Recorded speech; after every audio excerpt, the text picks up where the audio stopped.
जलसों को आप एक फितना मत बनाइए अल्लाह। मुझे बड़ी खुशी हुई अभी कटिहार और आसपास की जमीयत की तरफ से कुछ ऐसे भी ऐलानात आए कि अब हम रात भर के जलसे नहीं करेंगे। कई जलसे कैंसिल भी हुए। यहाँ तक मैंने सुना कि जमीयत के जिम्मेदारों ने कहा कि हम मदरसे वालों को तौसिया नहीं देंगे अगर वो रात भर जलसा करें।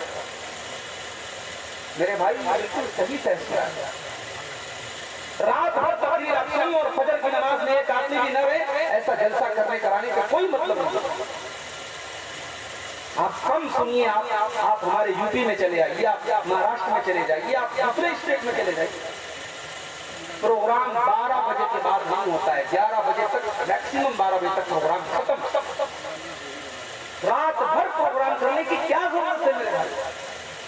लोग कहते हैं मुझे हमारे यहाँ गांव देहात से लोग आते हैं, हम रात में छोड़ देंगे, लोग कहाँ जाएंगे? ये सब कहानियां बंद कर दी। सबके पास अपनी सवारी का साधन है। अब लोग अपनी अपनी गाड़ियों से आते हैं। अगर किसी के पास सवारी का साधन नहीं है, ठीक है, वो कहीं आराम कर लेगा, अपनी रिश्तेदारी में या मस्जिद वगैरह में इंतजाम हो जाएगा। रात भर आप प्रोग्राम मत करें। मेरी बातें अगर आपको बुरी लग रही है मुझे माफ फरमाइएगा, लेकिन ये है, ये चीजें इसको दूर करने की जरूरत है मेरे भाई। और जब तक आप कदम नहीं बढ़ाएंगे ये चीजें दूर नहीं होंगी। मैं अल्लाह से दुआ करता हूँ अल्लाह ताला हम सबको अपनी कमियों को दूर करने की तौफीक अता फरमाए। आमीन। मेरे भाइयों, ये रबीउल अव्वल का महीना है। इस महीने को अल्लाह के प्यारे नबी के साथ बड़ा गहरा ताल्लुक है। अक्सर सीरत निगारों के मुताबिक इसी महीने में अल्लाह के प्यारे नबी पैदा हुए, इसी महीने में अल्लाह के नबी दुनिया से गए, इंतकाल हुआ आपका, वफात हुई आपकी, और इसी महीने में अल्लाह के प्यारे नबी मक्का से मदीना पहुंचे। तो रबीउल अव्वल के महीने को बड़ा गहरा ताल्लुक है अल्लाह के रसूल की सीरत। और आज आपने देखा होगा हमारे बहुत सारे भाई रबीउल अव्वल की 12 तारीख को जश्न मना रहे हैं, खुशी मना रहे हैं, डीजे बजा रहे हैं, कोई नाच रहा है, कोई गा रहा है, कोई केक काट रहा है। क्या नाम दिया गया इसको कि साहब हमें रसूल से मोहब्बत। तो कौन ऐसा मुसलमान है जो ये कहेगा हमको रसूल से मोहब्बत नहीं? रसूल से मोहब्बत ये हमारे ईमान का एक हिस्सा है, इसके बगैर हम मोमिन हो ही नहीं सकते। अल्लाह के प्यारे नबी फरमाते हैं ला युमिनु अहदुकुम हत्ता अकूना अहब्बा इलैहि मिन वालिदिही व वलदिही वन नासि अजमईन। तुम में से कोई इंसान उस वक्त तक मोमिन नहीं हो सकता जब तक अपने बाप से ज्यादा, अपनी औलाद से ज्यादा और तमाम लोगों से ज्यादा वो अल्लाह के नबी से मोहब्बत न करे। जब तक तमाम लोगों से बढ़ करके वो अपने नबी से मोहब्बत न करे तब तक उसका ईमान मुकम्मल नहीं हो सकता, वो मोमिन नहीं हो सकता।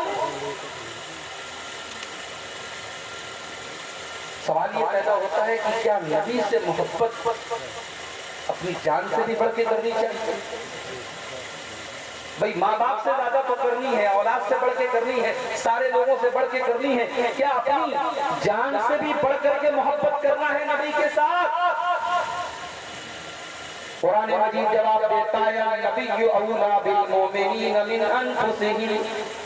नबी से मोहब्बत ईमान वाले अपनी जान से बढ़कर के करते हैं, अपनी जान से ज्यादा वो नबी से प्यार करते हैं, नबी उनको अपनी जान से ज्यादा महबूब होते हैं। बुखारी की रिवायत है हजरत उमर फारूक रज़ी अल्लाह ताला अल्लाह के नबी के साथ हैं और अल्लाह के नबी हजरत उमर का हाथ पकड़े हुए हैं। हजरत उमर बड़े जज्बात में आकर के कहते हैं कि अल्लाह के नबी लअन्ता अहब्बु इलैया मिन कुल्लि शैइन। अल्लाह के नबी मैं सबसे ज्यादा आपसे मोहब्बत करता हूँ, सारे लोगों से ज्यादा मैं आपसे मोहब्बत करता हूँ, इल्ला मिन नफ्सी सिवाय अपनी जान से ज्यादा आपसे प्यार करता हूँ। अल्लाह के प्यारे नबी ने फरमाया है उमर ला वल्लज़ी नफ्सी बियदिही हत्ता अकूना अहब्बा इलैका मिन नफ्सिक। ऐ उमर उस ज़ात की कसम जिसके हाथ में मेरी जान है, जब तक तुम अपनी जान से बढ़कर के मुझसे मोहब्बत न करोगे, जब तक अपनी जान से ज्यादा तुम मुझसे प्यार न करोगे, तब तक तुम मुकम्मल ईमान वाले नहीं बन सकते, तब तक तुम मुकम्मल मोमिन नहीं बन सकते। हजरत उमर ने देखिए यही ईमान वाले की निशानी है। ईमान वाले की निशानी यही होती है कि फौरन अपनी गलती से रुजू कर लिया और हजरत उमर ने कहा कि अल्लाह के नबी, मैं अब आपके सामने ऐलान करता हूँ कि मैं अपनी जान से बढ़ करके मैं आपसे मोहब्बत करता हूँ। अल्लाह के प्यारे नबी ने फरमाया, अल्लाह या उमर, ऐ उमर, अब जा करके तुम्हारा इस्लाम मुकम्मल हुआ, तुम्हारा ईमान मुकम्मल। तो नबी से मोहब्बत ईमान का हिस्सा है। नबी से मोहब्बत हमें जान से बढ़ करके करनी चाहिए। मगर सवाल ये है कि हम नबी से मोहब्बत क्यों करें और नबी से मोहब्बत कैसे करें। इन दोनों सवालों का जवाब आज की तकरीर में मैं देने की कोशिश। दुनिया में हम बहुत सारे लोगों से मोहब्बत करते हैं उनकी खूबियों की वजह से, उनके कमालात की वजह से। किसी की आवाज हमें पसंद, किसी का अंदाज है, कोई बहुत खूबसूरत क्रिकेट, जो लोग क्रिकेट देखते हैं उनका कोई पसंदीदा क्रिकेटर है, उन्हें क्रिकेटर से मोहब्बत है कि साहब उसके अंदर क्रिकेट खेलने की एक अदा है कि नहीं। इंसान दुनिया में किसी से मोहब्बत करता है उसके कमालात की वजह से, उसकी खूबियों की वजह से।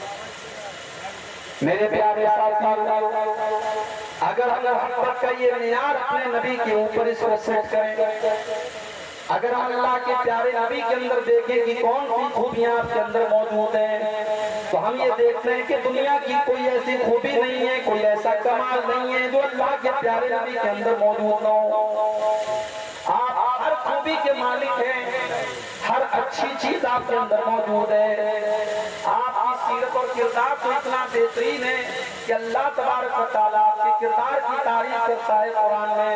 अल्लाह फरमाता है, व इन्नका लअला खुलुकिन अज़ीम, ऐ नबी आप बड़े अजीम अखलाक के मालिक हैं, आपका अखलाक बहुत अच्छा है। आपका अखलाक तो ऐसा है कि 10 साल तक हजरत अनस आपकी खिदमत करते हैं और 10 साल की खिदमत करने के बाद हजरत अनस ये रिपोर्ट देते हैं, खदम तो रसूलुल्लाह सल्लल्लाहु अलैहि वसल्लम 10 सनीन, मैंने अल्लाह के नबी की खिदमत 10 साल तक की। फमा काला ली उफ़िन कत, 10 साल का पीरियड गुजर गया और अल्लाह के प्यारे नबी ने मुझे कभी उफ़ भी नहीं कहा। 10 साल कोई मामूली मुद्दत नहीं। 10 साल तक मैंने अल्लाह के नबी की खिदमत की और 10 साल में कभी ऐसा नहीं हुआ कि अल्लाह के नबी ने मुझे कहा हो उफ़ कहा। किसी को तकलीफ पहुंचाने के लिए सबसे हल्का लफ्ज अरबी जुबान में क्या होता है, उफ़। इसीलिए अल्लाह ने कुरान में कहा कि अपने वालिदैन से उफ़ भी मत कहो। हजरत अनस कहते हैं कि 10 साल में अल्लाह के नबी ने मुझे कभी उफ़ भी नहीं। कभी ऐसा नहीं हुआ कि मैंने कोई काम किया हो, अल्लाह के नबी ने फरमाया हो कि तूने ये काम क्यों किया, और कभी ऐसा भी नहीं हुआ कि मैंने कोई काम नहीं किया और अल्लाह के नबी ने फरमाया कि ऐ अनस तूने ये काम क्यों नहीं किया। ये मेरे नबी का अखलाक। सच्चे इतने थे कि आपके बड़े बड़े दुश्मन भी कभी आपको झूठा न कह सके। अमानतदार इतने थे, जब मक्का से मदीना आप जा रहे थे, लोग आपके खून के प्यासे थे, लोग आपको जान से मार देना चाहते थे, मगर उस वक्त भी मक्का वाले अपनी अमानत अगर किसी के पास रखवाते थे तो जनाब मोहम्मद रसूलुल्लाह सल्लल्लाहु अलैहि वसल्लम के पास रखवाते। बहादुर इतने थे कि जंग के मैदान में जब सारे लोग मैदान छोड़ के भाग जाते, अल्लाह के नबी मैदान जंग में खड़े रहते और कहते अना नबियुल काज़िब अना अब्दुल मुत्तलिब, ओ लोगों मैं अल्लाह का सच्चा नबी हूँ, मैं अब्दुल मुत्तलिब का बेटा हूँ, मैं झूठा नहीं हूँ, ओ लोगों मेरी तरफ आ जाओ। अल्लाह के नबी मैदान जंग में डटे रहते। बहादुर सखी और फैयाज इतने थे कि कभी आपने किसी को ना नहीं कहा। जब भी आपसे किसी ने कोई चीज मांगी आपने कभी किसी को ना नहीं कहा। एक सहाबी अल्लाह के नबी के पास आते हैं, अय अल्लाह के नबी मैं एक चादर आपको गिफ्ट करना चाहता हूँ, मैं एक चादर आपको देना चाहता हूँ। एक हदीस में कि औरत आती है, सहाबी आती है, अल्लाह के नबी मैं आपको एक चादर देना चाहता। उसने एक बेहतरीन चादर अल्लाह के नबी को ला करके दी थी। इत्तेफाक से अल्लाह के प्यारे नबी के पास उस वक्त कोई और चादर नहीं थी, आपको चादर की जरूरत भी थी। आप उस चादर को कबूल कर लिया और उस चादर को आप पहनने लगे, ओढ़ने लगे। एक सहाबी की नजर पड़ गई, अल्लाह के नबी ये चादर बहुत अच्छी लग रही है। अल्लाह के नबी क्या आप अपनी चादर आपको गिफ्ट कर देंगे, क्या आप अपनी चादर उसको दे देंगे? अल्लाह के प्यारे नबी ने अपनी चादर को उतारा और सहाबी को दे दिया, फौरन उतार करके दे दिया। दूसरे सहाबा ने उस सहाबी से कहा तूने ये अच्छा काम नहीं किया, तू जानता है कि अल्लाह के प्यारे नबी को चादर की जरूरत है, आपके पास कोई दूसरी चादर नहीं है, और तू ये भी जानता है कि अल्लाह के नबी किसी को ना नहीं करते।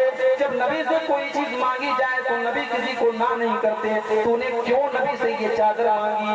वो साहबी कहने लगे, ओ लोगों मेरी तरफ गलत नजरों से न देखो, मैंने ये चादर क्यों मांगी है, जरा मेरा मकसद भी तो सुन लो, मैंने ये चादर क्यों मांगी है? रजा उसूल बरकतिहा, मैंने ये चादर इसलिए मांगी है क्योंकि इस चादर को जनाब मोहम्मद रसूलुल्लाह ने पहना है, और मैं ये चाहता हूँ कि मैं इस चादर की बरकत हासिल कर लूं, क्योंकि ये चादर नबी के जिस्म के ऊपर गई है, अल्लाह के प्यारे नबी ने पहना है, इसलिए मैं चादर मांग रहा हूँ, और मैं इस चादर को अपना कफन बनाना चाहता हूँ। मैं चाहता हूँ कि जब मेरा इंतकाल हो जाए, जब मैं मर जाऊँ, तो इसी चादर में मुझे कफना दिया जाए। ये अल्लाह के नबी का गाली का जवाब, आपने गाली दी। आजकल सोशल मीडिया पर एक पोस्टर बड़ा वायरल हो रहा है। हमारे भाइयों ने जो 12 रबीउल अव्वल को ईद मिलादुन नबी मनाते हैं, उन्होंने एक बहुत बड़ा सा पोस्टर निकाला था, बैनर कहीं लगाया था, और बैनर पर लिखा था वहाबी, और वहाबी की आगे गंदी सी गाली थी जो मैं तकरीर में बयान नहीं कर सकता। वहाबी की आगे गाली क्यों? साहब नबी के चाहने वाले हैं और ये गुस्ताख लोग हैं, ये लोग नहीं मानते, इसलिए हम इनको गाली देंगे। वहाबी के साथ हमने गाली कर दी। ओ लोगों जरा शर्म करो, जरा शर्म करो। जिस नबी की मोहब्बत के नाम पर तुम आज दूसरों को गाली दे रहे हो, उस नबी ने अपनी जुबान से कभी गाली नहीं दी।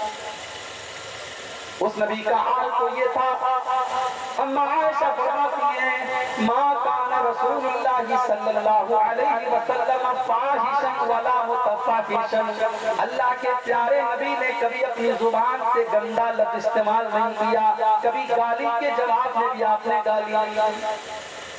वला सखाबन फिल अस्वाक, अल्लाह के प्यारे नबी बाजारों में चीखने चिल्लाने को पसंद नहीं करते थे।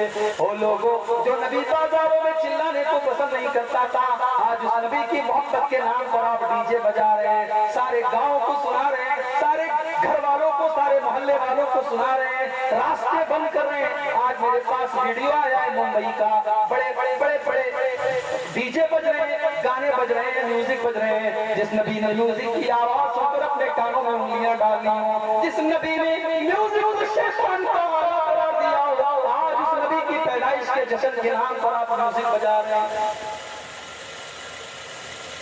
केक भी काटा जा रहा है, नबी ने तो अपना नाम नहीं काटा।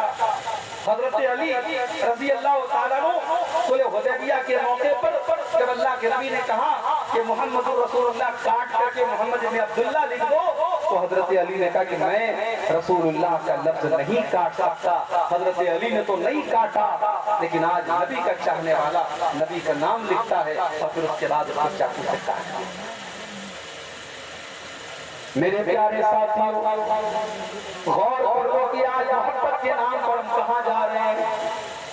मुझे तो हैरत उनके उलमा के ऊपर, उनके मौलवियों के ऊपर है, वो अपने पेट की दुकानों को चलाने के लिए अपनी आवाम को कैसे गलत रास्ते की तरफ लेकर के जा रहे हैं। ओ लोगों, आओ मैं तुमको बताता हूँ अल्लाह के नबी से मोहब्बत का क्या मतलब है, अल्लाह के नबी से मोहब्बत किस चीज को कहते हैं। जरा कुरान का सूरह तौबा की आयत नंबर 24 उठा लो।